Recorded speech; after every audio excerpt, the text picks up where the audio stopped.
Convivialité, solidarité, proximité, voisinage, relation. J'ai créé la fête des voisins il y a plus de 10 ans quand j'ai découvert une dame âgée décédée dans son appartement depuis plus de 3 mois. Et je me suis dit qu'il se cachait derrière l'épaisseur de nos murs des détresses qu'on ne voit pas et que la fête des voisins c'était un bon moyen de rencontrer ses voisins. L'objectif de l'association c'est de développer la convivialité et la solidarité entre voisins. On est dans un monde où il y a beaucoup de solitude, il y a des situations difficiles et je crois qu'il est important qu'on soit solidaires les uns avec les autres. Mais il y a aussi beaucoup de générosité chez les gens. Simplement, c'est peut-être un peu plus compliqué pour la laisser jaillir. Donc, il y a 1000 moyens d'aider l'association. On est dans un monde où les gens n'aiment pas s'engager, n'aiment pas les contraintes. Donc, la solidarité de proximité, il n'y a pas besoin d'adhérer, de s'inscrire, ça coûte rien, c'est simple, c'est facile, c'est léger. On fait ce qu'on veut, un geste de solidarité avec un voisin, quand on veut.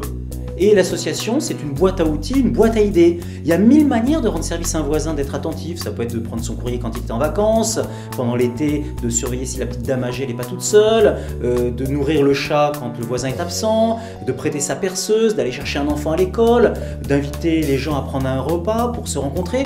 Il y a 1000 manières. Ce sont des choses simples, qui ne sont pas contraignantes, qui ne coûtent rien, mais qui peuvent rapporter beaucoup. Voilà, et moi je suis quelqu'un qui aime les gens fondamentalement, et je trouve qu'avoir de bonnes relations de voisinage, c'est ce qu'il y a de plus sympathique.